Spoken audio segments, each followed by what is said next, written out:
Good Tuesday afternoon to you, 4 o'clock time for Sports for CLE. Thanks for joining us. Hope you're having a good day. Players' day off for the Browns out in Berea, but some news coming out, and not great news. Jedrick Wills, left tackle, arthroscopic surgery this morning on his knee. He will miss the remainder of the season. That, according to Jordan Schultz, it's been confirmed as the Browns did release a statement on that as well. Let's welcome in Fred Greetham, senior analyst for the Orange and Brown Report. Fred, so we found out earlier in the week, Dwan Jones, MCL, done for the year. Now it's Jedrick Wills. Jack Conklin's been out. Posic's banged up. So you're down to your fourth, fifth, and sixth tackles. How concerned are you just about the depth on that offensive line and where you're at now? Every game, you know, affects playoff position getting into the playoffs now. Well, I was concerned with that 4 or 5 weeks ago. I mean, to be honest, I don't know how they've been able to hold up with Garen Christian and James Hudson and some of the guys that they've, you know, put out there. But to their credit, they're finding a way, you know, and especially when you got you were going into the season with mobile quarterbacks and in Watson and, you know, Dobbs before and then DTR. And then you ended up playing P.J. Walker and now Joe Flacco, guys that really aren't known for being mobile. So I don't know what to believe. I mean, if you'd have told me, Dave, they lost Deshaun Watson for the season, Nick Chubb for the season, their top 3 tackles for the season, just on offense, and they'd be 8-5, I would have said, you're crazy. They have more depth this year, but at those key positions, those aren't like throwaway positions. Those are like what you try to build as your quarterback, franchise running back, if you have them, left tackle, even right tackle, you know, all the way across the board. So it really has been, you know, wild. And we haven't really heard if there's more news on the defensive side. That's where I was a little more concerned. I thought they were even banged up coming out of that game on defense as well. Yeah, along those lines, this came out today as well. Sam Kamara going to be promoted from the practice squad to the active roster. That is according to his agent, Jake Trotter, tweeting that out. And then Delpit, you know, the groin, not sure what's going to be happening with him. That the safety position has taken a hit, and now if Kamara's being elevated, you would think somebody from that defensive line, we're going to find out tomorrow, isn't going to be able to go. Yeah, I mean, Jim Schwartz prides on playing 8 guys up front. So, you know, you've had edge rusher, the rookie Isaiah McGuire has been inactive about every week, as well as 3rd-round pick rookie Siaki Ika on the inside. So that would tell me either they're not happy totally with an Alex Wright, you know, if Kamara is looked at as an end, or there is an injury to Okoronkwo or Zadarius Smith. We already know that Miles has been injured with a shoulder, but he hasn't been on the injury report. So it looked like, you know, almost every game Zadarius Smith goes down, misses a few plays, but then comes back.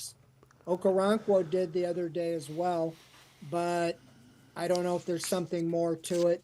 Kevin Stefanski didn't mention anybody, you know, really on the defensive line the other day other than Jordan Elliott's in the concussion protocol.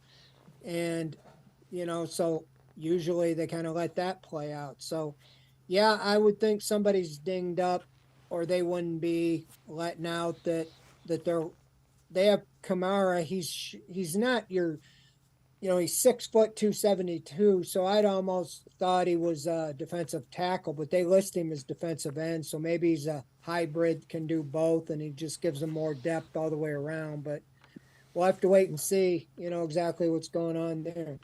All right. Well, Joe Flacco's been better than anybody probably expected. Peyton Manning, on what he has seen from Joe Flacco. This from ESPN's Pardon the Interruption. I'll tell you, it's been impressive. I watched that game against Jacksonville yesterday. Joe Flacco never sweats. I mean, he is as calm in the fourth quarter of a, you know, tight ball game as he is in the preseason warmups. I mean, he's just smooth. He's always in control. Look, that's not easy. I mean, we've seen different quarterbacks come in. We saw Dobbs come in and kind of make a good run, but now he's kind of come back to earth a little bit and had a tough day yesterday. But, Joe coming in, learning the new system. I think the one thing Joe's probably been able to do is, look, it's hard for a young quarterback to come in, Tony, Mike, and tell the coach, I don't like those plays. These are the ones that I like, right? A veteran quarterback like Joe Flacco can say that. He goes, hey, this is what I know. Give me these concepts. I can move the ball. So I think he did that with Kevin Stefanski, and good for Kevin for saying, you got it, Joe. We want you to be comfortable. Yeah. I think it's easier for a veteran quarterback to do that, and Joe's done that.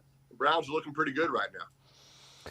So, Fred, I know you've written an article for the Orange and Brown Report. Why do you think Flacco's best suited for the Browns in their quest for a playoff spot? Well, I just think, Dave, that I wrote that last week, well before the announcement was made that he was going to start the rest of the season. He just, in that one game, he just showed a calming presence, and he just showed, that he can still do it. He still had the arm. He still had enough mobility. And then he built on that first game.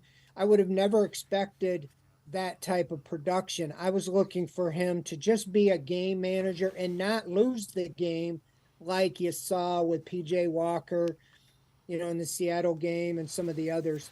And I should say this, being around him, I see why him and Kevin Stefanski get along. They are very similar. I mean, they not only look similar to me, their demeanor is similar. He's got that calm presence about him that just puts everybody, I think, at ease that's around him. And so I just think all the way around, it's a good move going forward. It just gives them, here's a guy who's been there, done that, and they just need to take care of business. And the offense, knows what they need to do.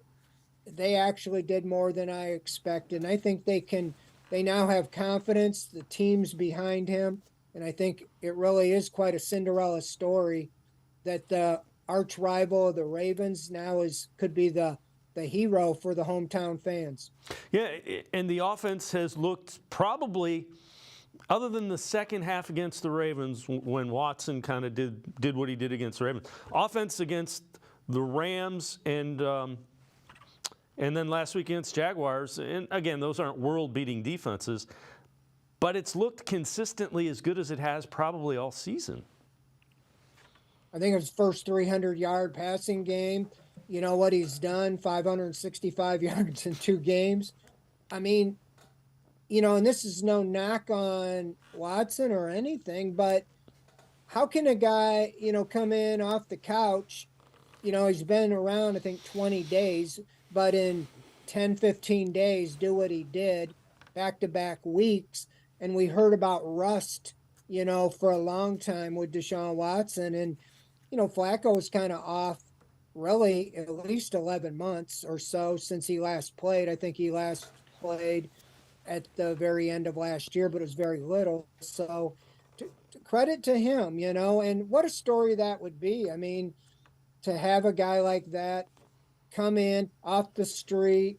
It also points to the fact that, you hate to say it a little bit, but where was a guy like that earlier in the season? You could really point, if you'd had an adequate or a backup that wouldn't have lost games for you, that you might have won another game or two.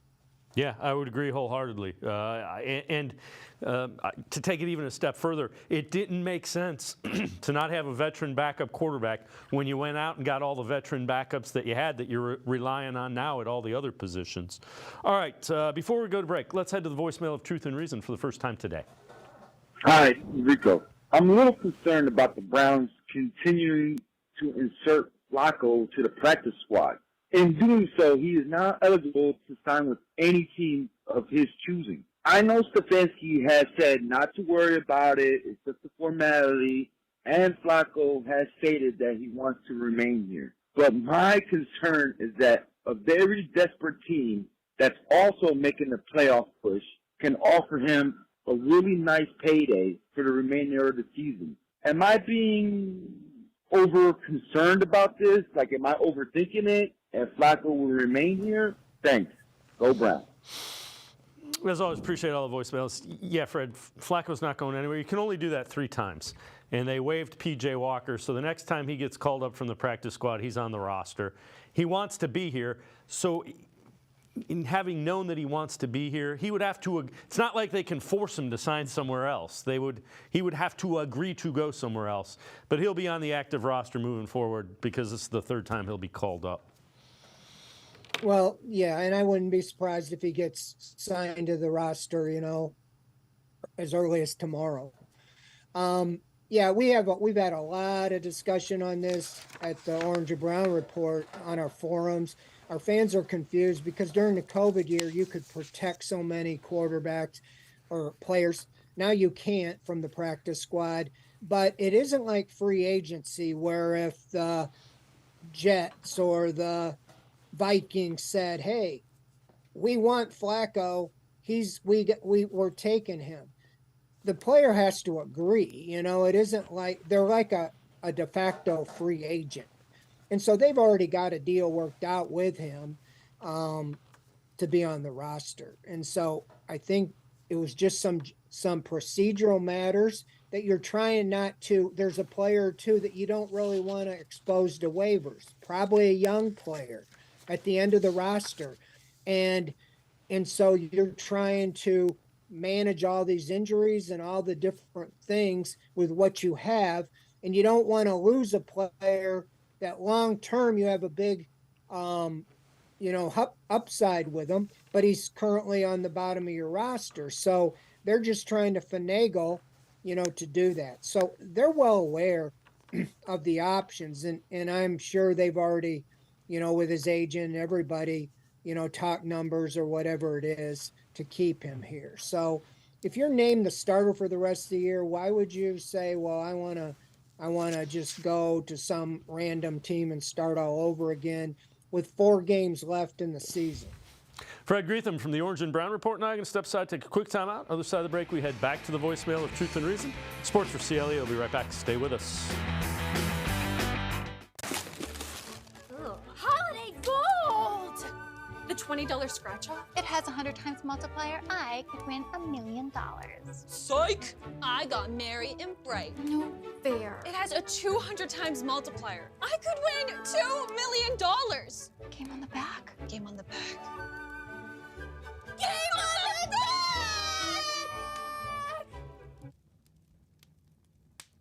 Game on the back! Game on the back! Game on the back! Game.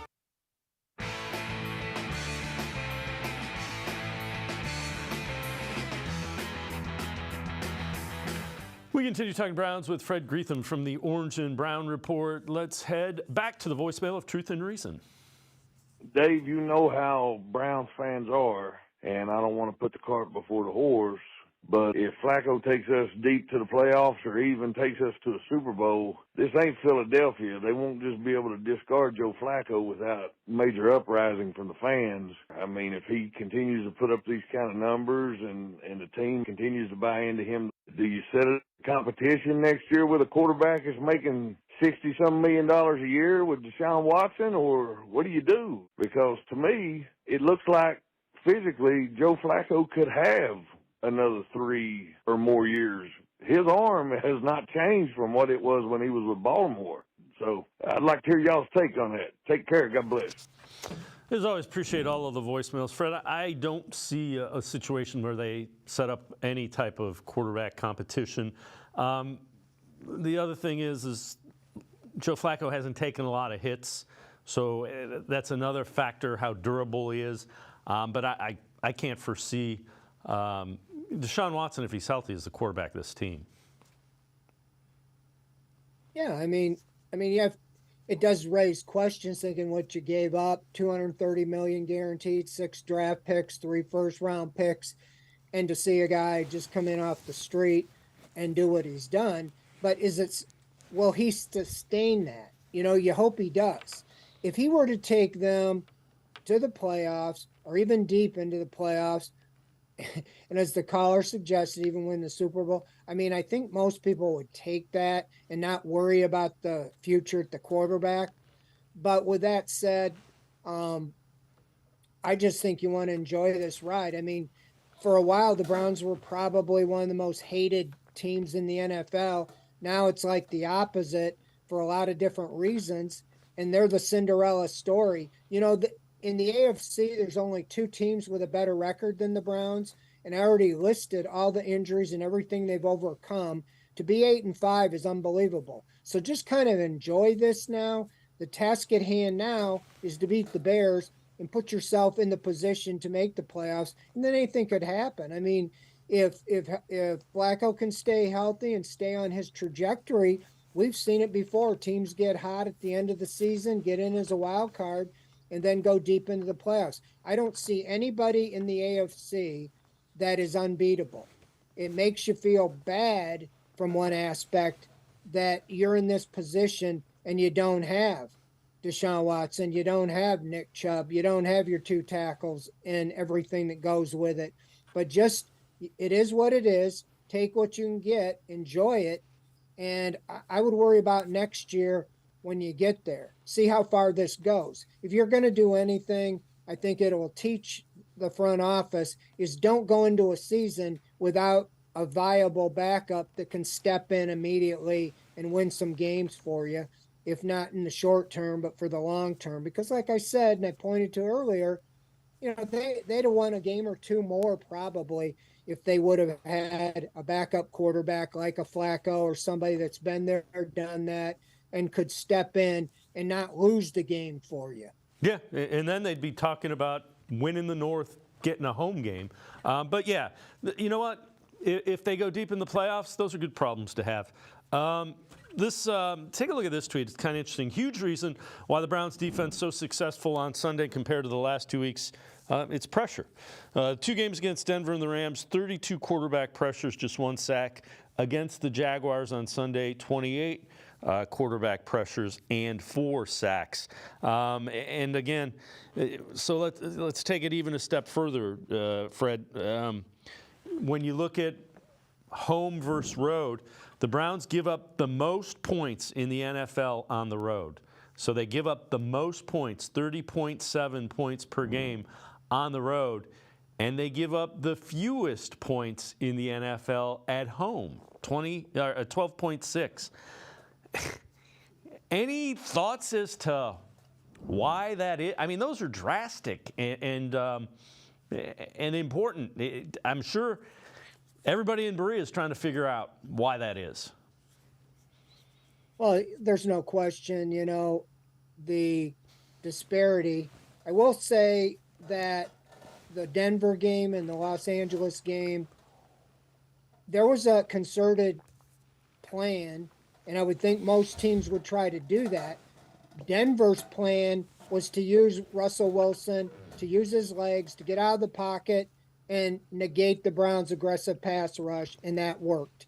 The Rams game, Matthew Stafford got rid of the ball in less than 2 seconds every snap. They couldn't even get out of their stance, and he had gotten rid of the ball. That was, to me, more on the secondary because I don't care who's throwing the ball. If they throw it in 2 seconds, you can't get to them. And also the points in the Rams game's a little out of whack. I mean, they gave up 20 points, and then that was end of the game, disaster time when the Rams, ended up with 36. And so some of that wasn't completely on the defense. But that said, at home, it's a different animal. They feed off the crowd.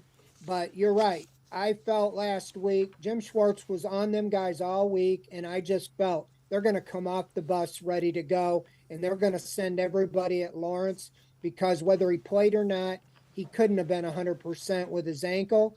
I could not believe he was able to do what he did, but that's what they have to do.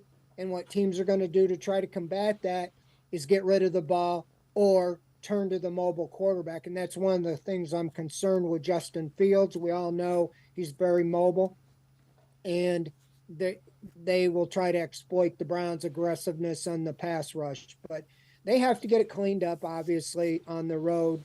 You can't win giving up 30 points a game I don't care where you're playing. All right, so when you look at Browns' playoff picture, and I know you tweeted this out, currently sit in the first wild card spot, which is number 5 behind the 4 division leaders. Browns are 8-5, 1 game ahead of 6 teams, 7-6. Steelers, Colts, Texans, Broncos, Bengals, Bills. Browns are in control, and I know you wrote an article about this. They control their own destiny for a playoff berth with just 4 games to go. That's what you want, ultimately. Yeah, I mean, if they just win the games at home, they play the Bears Sunday and they play the Jets. And I don't care what they say. I don't know how Aaron Rodgers plays in that game, you know, if they're eliminated from the playoffs. And I think they're already eliminated from the playoffs despite beating the Texans. But with that said, all 4 of the games are winnable. The Texans was the concern, the biggest concern, in my opinion. But they came back to earth and really were a different team last week, especially when Stroud went down.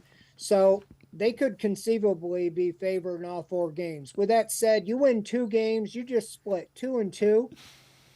Even if you just win the home games, you're 10-7 at worst. Only 1 team hasn't made the playoffs since they expanded to 7 teams when with 10 wins, and that was the Dolphins in 2020. If you get 11 wins, nobody has not made the playoffs. With the logjam of 6 teams, 1 game behind you, you have to keep winning, obviously, to stay ahead. Another factor is the division. Unfortunately, the Ravens are one of 2 teams in the AFC that have a better record than the Browns. And they're 2 games ahead with 4 to play. They have a tough schedule, but it will be tough still to catch them. And that's why the Browns really are playing likely for the 5th spot, because they would get one of the 4 top spots winning the division. And so you look at that, to stay in the 5th spot, that's what you want to be, and you can control your own destiny. And they made a big statement by beating the Jaguars because that improved them to 6-3 in the AFC, in the conference. And a lot of the tiebreakers with all these teams at 7-6, if you end up with like 3 teams at 10-7 or whatever it is, they look, if you didn't play them head to head, they look at the the conference. And right now the Browns have the best of that group at 6-3. They play 3 teams in the AFC. The only one they don't is this week against the Bears. So it's actually more important to beat the Texans, the Bengals, and the Jets to have a better record in the conference when it comes to tiebreakers. But I think it's very doable is to just win and take care of your own business. And I don't know if they could win all 4. That would be quite the feat. But I think they're all winnable games for sure. Fred Greetham from the Orange and Brown Report now. I'm going to step aside, take one more timeout. Other side of the break, back to the voicemail of Truth and Reason. Talk more specifically about the Browns-Bears matchup. Sports for CLE. I'll be right back. Stay with us. Come back to go forward. Back to learning new things. Back to pursuing your dreams. Tri-C has flexible learning options to fit your life. And every year, more than 1,000 local companies provide Tri-C students with real-world learning. The right education can boost your lifetime earning power by hundreds of thousands of dollars. Start now with a college education you can afford. Tri-C, where futures begin.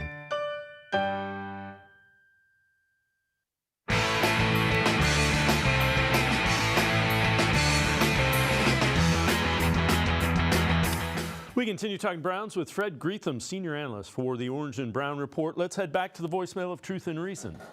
Hi, Dave. This is Ernie from Virginia calling again. Man, what a great win. My only major concern is what in the world are we going to be doing at right tackle? Hope you have some thoughts on that. It doesn't appear that we've got anybody on the team that can fill that hole. Go Browns. Woof. As always, appreciate all of the voicemails. Fred, the one guy that keeps coming to mind is Alex Leatherwood, former #1 pick that they put on the practice squad. First round pick, not #1, but first round pick from the Raiders. But they signed Jaron Christian off the street and brought him in to play left. So I don't know the answer to that as far as what do you do at the tackle spots now? I think you go with what you have. I mean, James Hudson, they drafted him to be kind of, I think, what DeJuan Jones is turning into. But he just really hasn't stepped up and played to that level. I mean, it seems like every week he has a false start or a holding penalty, but that's what you have. You talk about Jaron Christian. Yeah, they bypassed two guys off the practice squad in Alex Leatherwood and another veteran, Justin Murray, they have on there. So they have two tackles in-house. But you have to pretty much go with what you have. I feel that DeJuan Jones obviously passed James Hudson early because if you remember last year when Conklin got hurt, they put in Hudson and he replaced him. But this year when Conklin went hurt, they went right to DeJuan Jones. So that kind of tells you in the internal pecking order, that's why you're at your fourth and fifth tackles. I don't know what else you can do at this time of the season. You have to go with what you have. Right now you have Christian at left tackle and you have Hudson at right.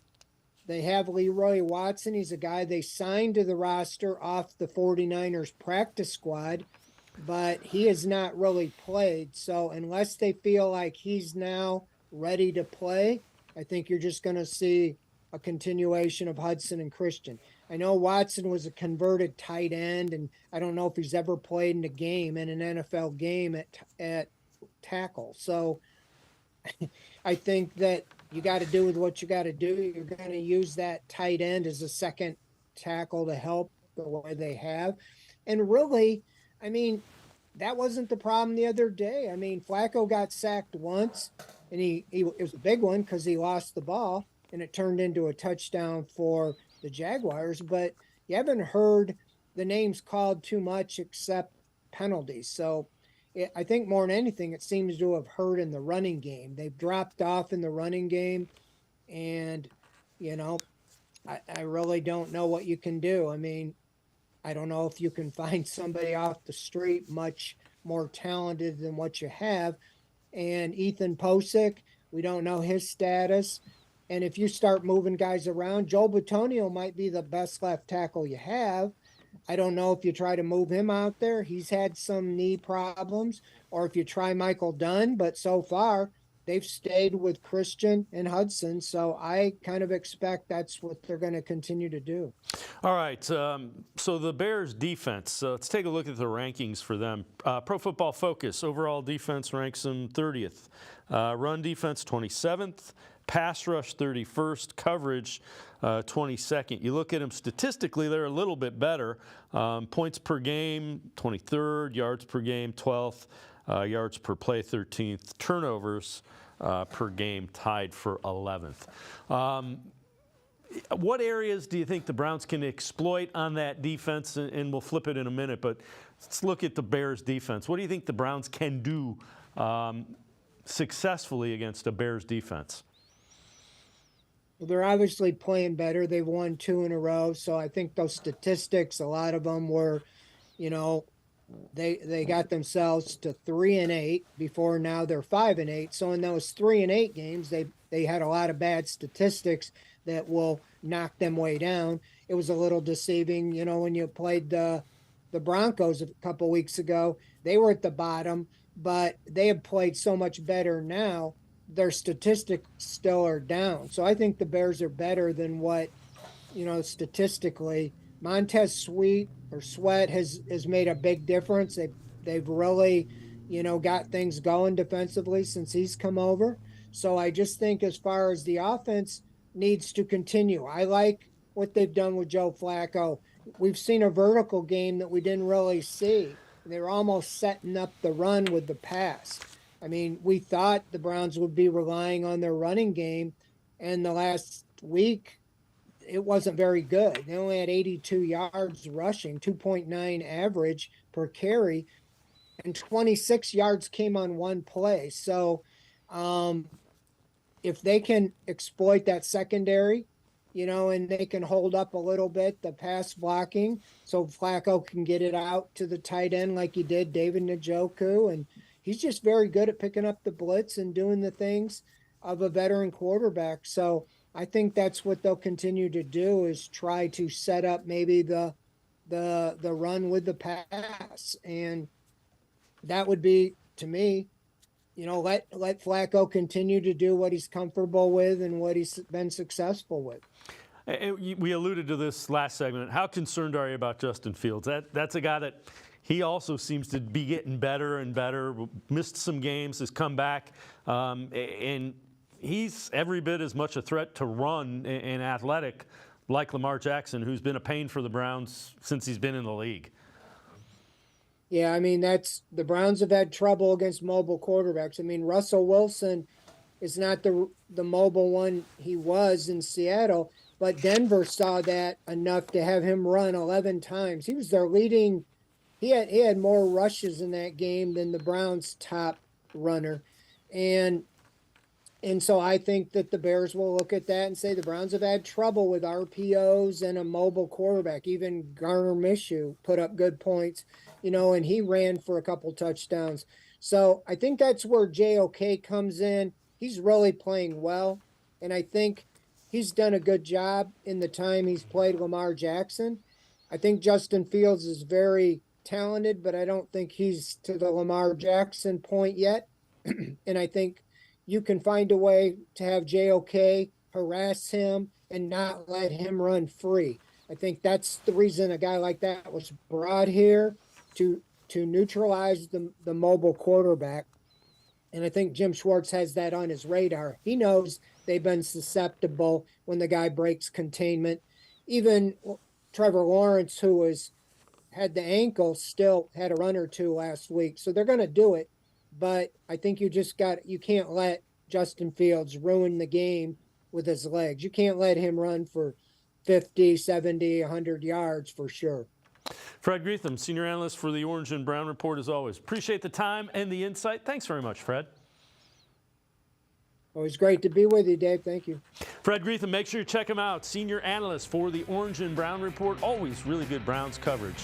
We're going to step aside, take a quick time out. Other side of the break, Casey Kinnamon from Dog Pound Daily Network 216. Straight ahead, we continue talking Browns. Stay with us.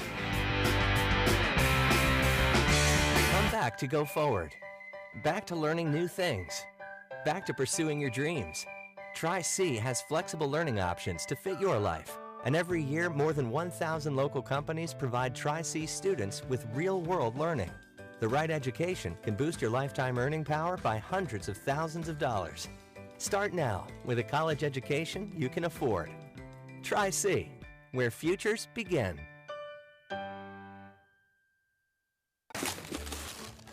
Holiday gold! The $20 scratch-off? It has a 100 times multiplier. I could win $1 million. Psych! I got merry and bright. No fair. It has a 200 times multiplier. I could win $2 million! Game on the back. Game on the back. Game on the back!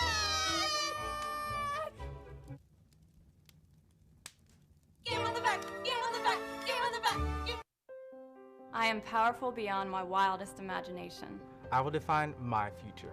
I will keep challenging myself to improve. Because I am a future leader of this great nation. I will be responsible for raising a beautiful family. And educating not only my generation, but many more to come.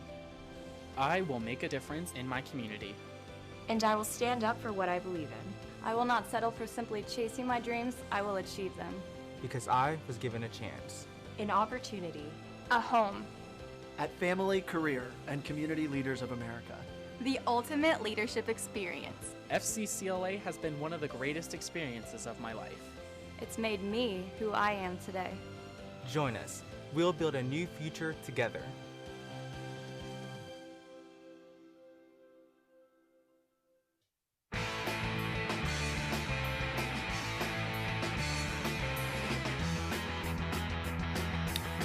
We continue talking Browns on Sports for CLE. We told you earlier Sam Kamara was elevated from the practice squad to the 53-man roster, and this is the reason why.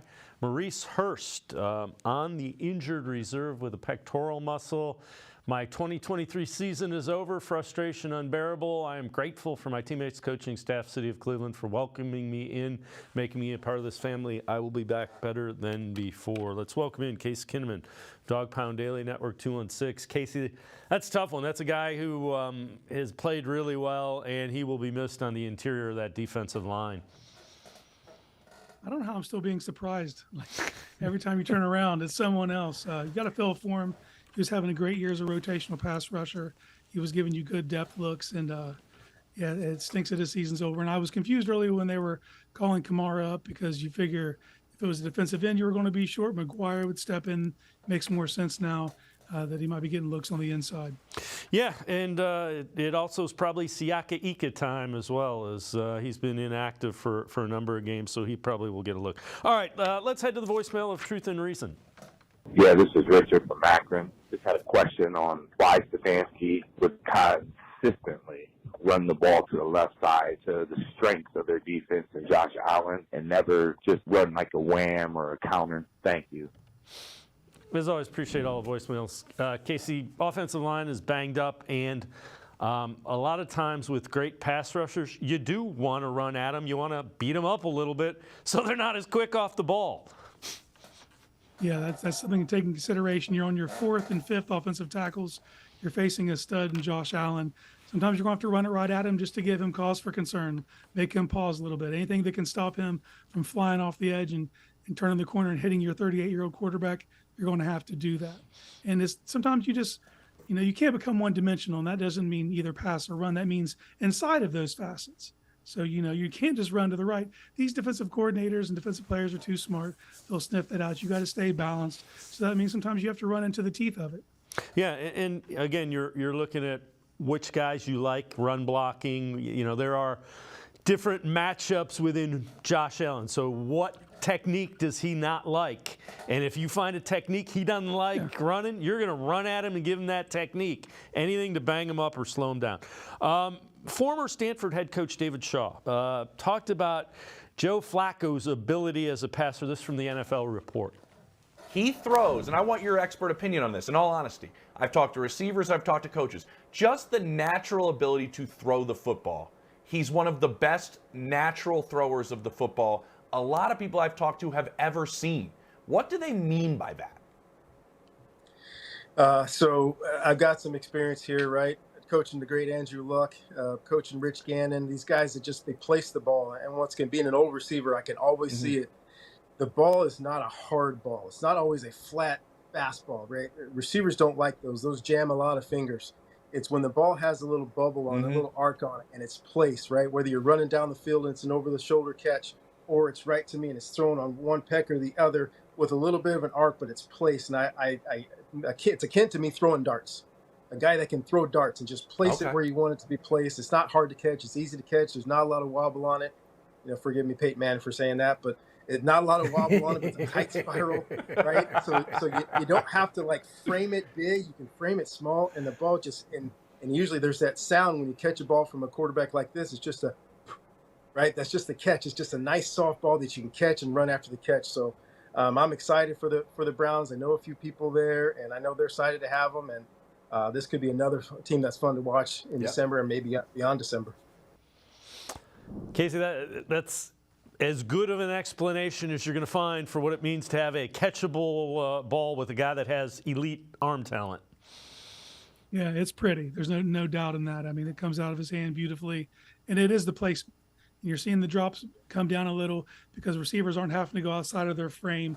Everything's where it should be, and that'll lead to less overthrows. It'll lead to less tips, and as long as you're a guy who can be where you're supposed to be when you're supposed to be there, Flacco will deliver. Have you thought the passing game has looked a little different with him? To me, it seems like they're doing more of the inside, the slants where you're getting guys over the middle of the field in space. Yeah, it's timing. The timing stuff's all there. If it's like I said, if it's an on-schedule thing, he's your guy. But he can also hit that intermediate. He can hit the seams. He can do the deep outs. He can attack different areas of the field that the quarterbacks previously weren't able to do. Because if you throw it off time, that's a pick. and they don't have to worry about that with Joe.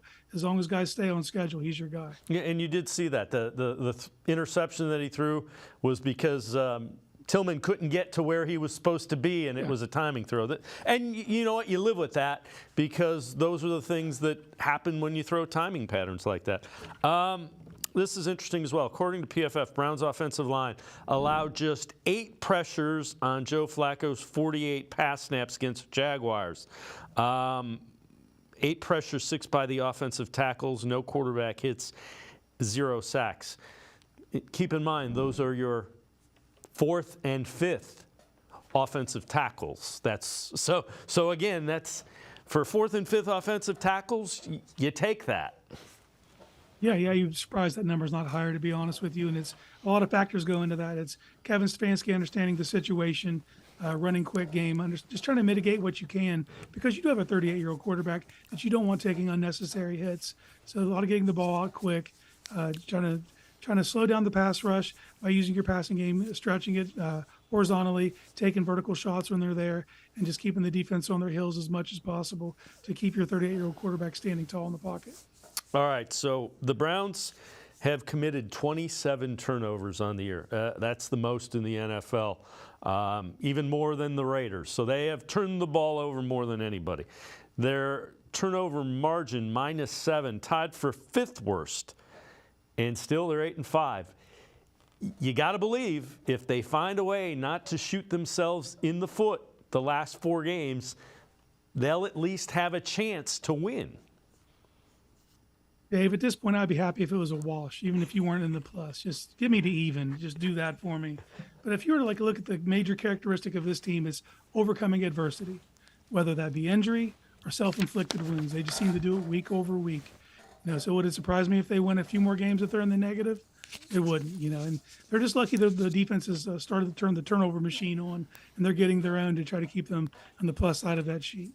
And you figure that defense turning the ball over will even itself out because they didn't get them early in this season. The good news, they didn't get them early in the season. They were finding a way to win. Yeah. And you just look at last week, you still gave it up 3 times, but your defense got 4. You can't count on that every week, and you want to limit that. But we're so late in the season. I think they've only had 0 turnovers 1 time. To think that that's all of a sudden going to be their move, it doesn't look like it's going to be. So defense needs to keep coming up with theirs. Casey Kinnamon from Dog Pound Daily, Network 216, and I'm going to step aside, take a quick time out. Other side of the break, back to the voicemail of Truth and Reason. Sports for CLE. We'll be right back. Stay with us.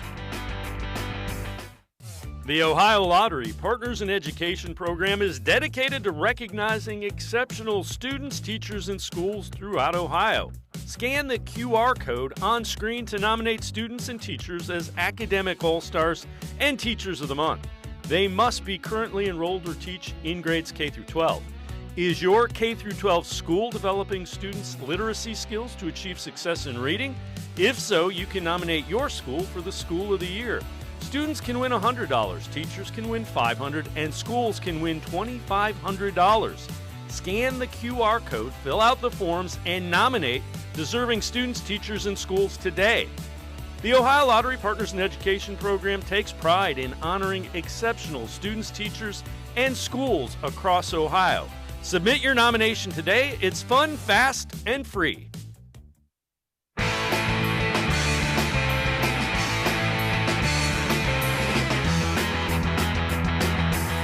We continue talking Browns with Casey Kinnamon from Dog Pound Daily, Network 216. Let's head back to the voicemail of Truth and Reason.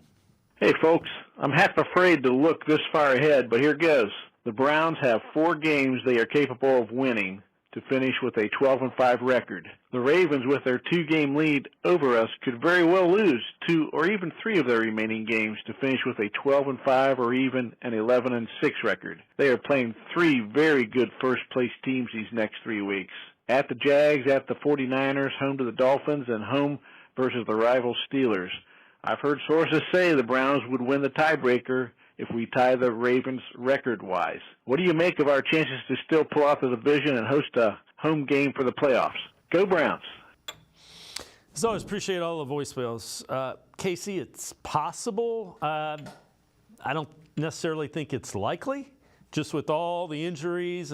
But, yeah, it certainly is possible.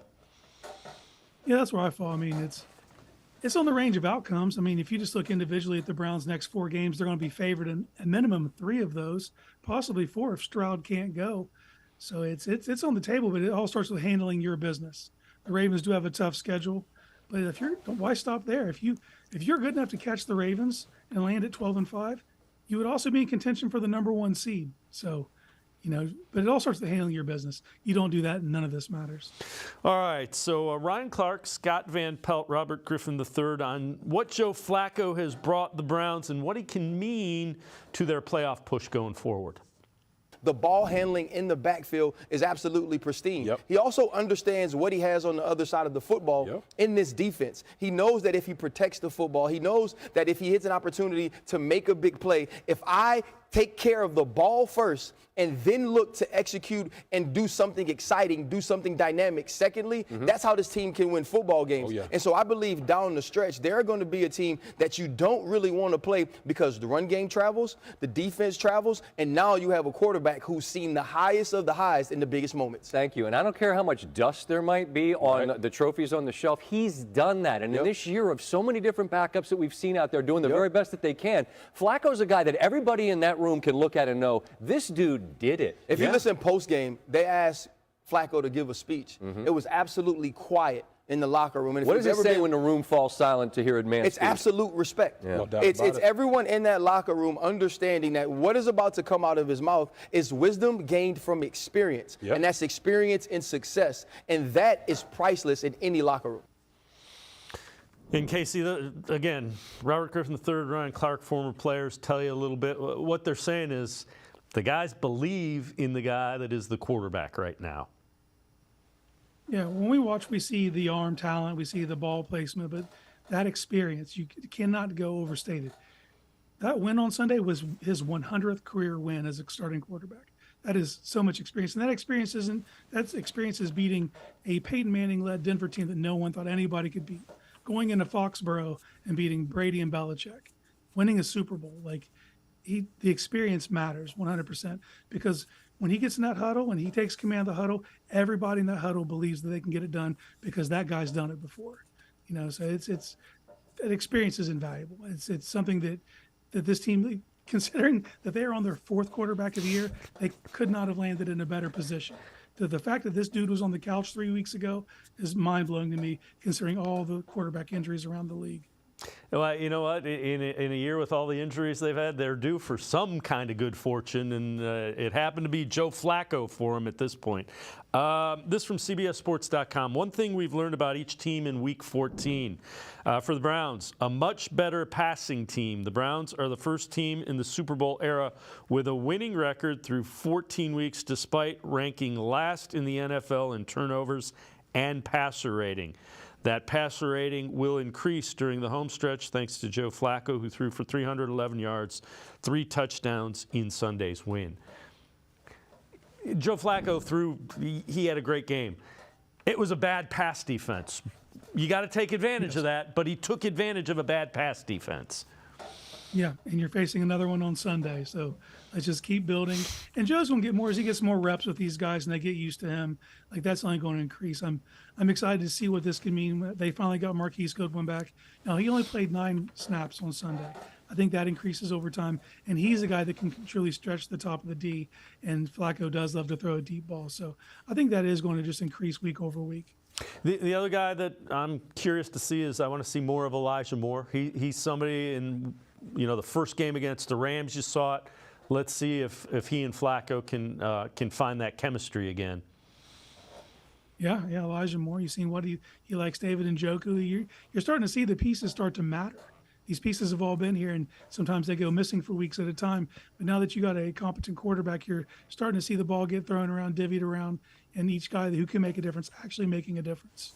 All right, this from NFL Notifications. It's the best record against winning teams this year. So the Eagles have the best record, 5-2. Second best record in the NFL against winning teams, the Browns at 6-3. Ravens are 5-3. Niners, Texans, Broncos 4-3. Jags are 5-5. Chiefs and Jets 4-4. You're going to end up playing good teams in the playoffs. So that is a stat that is important. if the Browns take care of their business and make the playoffs. Yeah, case in point, if the playoffs started today, you already have 4 wins over teams in the AFC playoffs. You have wins over both the top seeds in each conference. You know what I mean? So that gives you a reason to be excited that, punch your ticket to the dance, and you have a team that can get it done against anyone. There's no team running away with it this year. And you prove that when your defense comes to play, you can hang with absolutely anyone.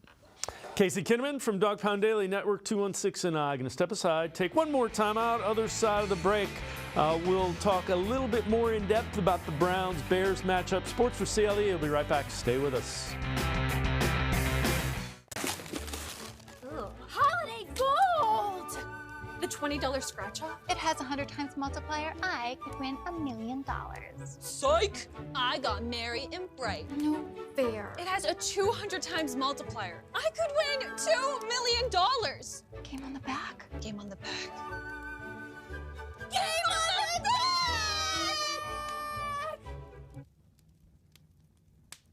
Game on the back! Game on the back! Game on the back! Game.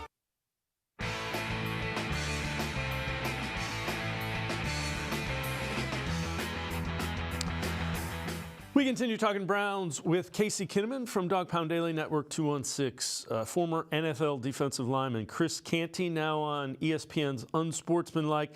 His top 5 teams in the NFL this week. So just how teams are playing currently. Number 4, the Cleveland Browns. Wow. The Cleveland Browns. Wow. My former teammate Joe Flacco has the Browns back in the power ranking. This is the defense that nobody wants to see in Cleveland. Wow. If you got to go into Cleveland, you are going to have a tough day. Your quarterback is going to have a tough day. The Jacksonville Jaguars were the lone undefeated team going into Week 14 on the road this season. They hadn't lost on the road all year until Sunday. And the reason why is that Cleveland Browns defense. They are absolutely legit. And now Joe Flacco is giving that unit a reason to believe because the guys on the offensive side of the ball can move it up and down the field. Joe Flacco had over 200 yards passing in the first half. So Cleveland is starting to turn into Believeland. Casey, the thing about Flacco and the ability to throw downfield, that gives the Browns with this defense, a puncher's chance against anybody. Yeah, you said it. The main thing that I need to figure out is what makes them play so much better on defense at home, because the old adage is defense travels. This defense leaves some of their stuff behind week over week. So we need to figure out how we can get them to do that on the road, because if they can do that, they truly do have a puncher's chance against any team anywhere. Yeah, we showed something earlier in the show. Most points allowed on the road in the league, fewest points allowed at home. I mean, the range of outcomes, that's just insane, but I'm with you. AFC contenders' remaining strength of schedule from toughest to easiest. This from CBSSports.com. So the toughest is the Ravens. Their remaining strength of schedule, it's 65%, 65.4. 654. Dolphins are second at 615. Steelers, Bengals 615 as well. Bills 519. Texans, Colts 481. Browns 8th at 462. So again, that Ravens strength of schedule, if the Browns can find a way to win out, and the average of their thing is less than 500 when you add everything together, and the Ravens lose 2, the Browns would win the tiebreaker. Yeah, it's crazy that we're here, but if you look ahead, the Ravens do got a tough row ahead. You got at Jacksonville, at San Fran, come home to play Miami, finish up with the Steelers, which for whatever reason, the Steelers always play them close. So, anything could happen. That's a tough schedule. And obviously, it doesn't matter if the Browns can't handle their business, but the Browns have a few teams left on the schedule they absolutely should beat. It's all about taking care of business and not taking a team lightly. But if you look of all the teams that are in the AFC, that are playoff bound, I think the Chiefs have the easiest road, but they'd still have to lose at least one game, and the Browns would have to win out to catch them as well. Yeah, Chiefs' strength of schedule remaining, the averages under 400, 385 is the winning percentage. All right, Bears come to town. It means another mobile quarterback. Justin Fields. Fields started a game in Cleveland as a rookie. He was sacked 9 times, 4.5 of them by Myles Garrett. This season, he's playing better, especially as of late. Higher passer rating, 91.8 than Joe Burrow or Trevor Lawrence. Higher pass touchdown to interception ratio rate, 2.2 than Patrick Mahomes, Josh Allen. More rush yards per game, almost 51 than Jalen Hurts and Lamar Jackson. So how big of a concern is Fields given what has given this Browns defense some issues this season? Massive concern. He's an excellent athlete, and he understands leverage. Like, if you don't stay disciplined on Justin Fields and he recognizes it, it doesn't matter. There's no angle. You're not going to catch him. You know, there was a play this past week where Aiden Hutchinson knifed inside to try to make something happen. And as soon as he left the space, Justin Fields took that space, took it around the corner and in for 6, because he's that type of athlete. So you have to stay disciplined. And running quarterbacks have hurt the Browns. It's usually when it's a running quarterback who they don't really have designed runs for, and then you might get caught off guard. They'll be aware. It's almost like the second time they played Baltimore. They didn't allow Lamar to beat him. That's kind of how you have to approach Fields, because if you allow him to beat you with his legs, he'll gladly do that. Also, another talented younger receiver, DJ Moore, that a lot of people might not know about. He's pretty good, and you know, hopefully Denzel Ward is back, because that would go a long way. Yeah, that's just it. You got to look at Denzel. I mean, if it's Greg Newsome, you have to be cautious of Moore, because Moore's a guy who can catch something short, make one guy miss, and take it to the house. You know, you'd feel much better having Denzel out there, because I think that Emerson will probably line up on Mooney and lock him down. So it's all about keeping tabs on Moore, and he's a very dynamic athlete and electric with the ball in his hands. All right. What does it look like for the Browns to get much-needed win at home against the Bears, and what areas can this offense exploit, do you think? For me, this is a prime candidate. You can beat this team through the air. The Bears actually have a stout run defense. That doesn't mean you can abandon the run game, but you can take advantage of these corners, you know, and it's just to see the way this Browns passing game is coming along. This is another week where you can build upon it. This is a team you can take advantage of, much like Jacksonville, and just keep that coming. The Browns have been finding ways to get guys wide open, you know, like just keep that going. Give Flacco some easy reads, let him take advantage of it, and you can beat the Chicago Bears through the air. How concerned are you about that offensive line? We know Jones isn't coming back. We were hoping Wills isn't coming back. And what do you do to get the run game? What do you do to get the run game, you know, effective, or at least where you can keep the defense from coming at your quarterback? Yeah, Joe Thomas isn't walking through that door. You're going to play with who you got. But it's a lot that's like offensive line. A lot of that's just repetition. Guys getting to know each other's styles, their games, their splits, and just coming together and gelling. So the more reps these guys get together, the better off they'll be. Teams are going to look to exploit those tackles. There's no way around it. So you're going to have to mitigate that and use other teams' aggressiveness against them to find running lanes on the backside. I like the counter game. We started to see a little bit of it early in the last game. They kind of went away from it. I think you're going to need to do that more and just utilize Kareem Hunt in short yardage. He has been excellent in short yardage, you know. But you have to stay with your running game enough to keep teams honest. It's just going to be up to Stefanski to be patient. You think the screen game is definitely in play because of those tackles? Don't forget, you've got Montez Sweat and a couple of DNs that like to get after it. Does that bring the screen game back into play? You would think it does, but the screen game kind of comes and goes. You can't stick with it week over week, because then teams just tee off it. They've kind of went away for it for a little while, so it might make an appearance. It'd be nice, just take pressure off these tackles, because they know they're on alert. You know, they know they're getting circled on the whiteboard when the meeting happens earlier in the week. So I wouldn't mind seeing a few. And the Browns have been creative with their screen game this year. They have several players that can do it and implement it in different ways. I do think that Njoku is going to be a guy that they kind of lean on in this way. So, yeah, I would kick the screen game up and then let it go dormant for a few weeks and bring it back later in the year. What about Tillman? Is that a guy you think just because you do have a bigger quarterback who's got the arm, and Tillman's going to have a size and strength advantage on most defensive backs? Yeah, I'm still getting a feel for him. You can kind of see it week over week. They don't know exactly how to deploy him yet. he's also, like you said, that interception that happened earlier was a timing issue. And I know veteran quarterbacks don't really like throwing to young players on timing routes because sometimes they're not where they're supposed to be when they need to be there, whether it's their fault or not. So they need to get a feel for him, but just getting the ball in his hands and getting him implemented into the game is a good thing and something the Browns should do early on Sunday. Casey Kinnamon, Dog Pound Daily Network 2 and 6, as always. Appreciate the time and the insight. Thanks very much, Casey. Anytime, Dave. Casey Kinnamon, make sure you check him out. Always really good stuff with Dog Pound Daily and Network 216. It's going to do it for this edition of Sports for CLE. We will see you back here tomorrow at 4 o'clock. Have a great night, everybody. See you tomorrow at 4 on Sports for CLE.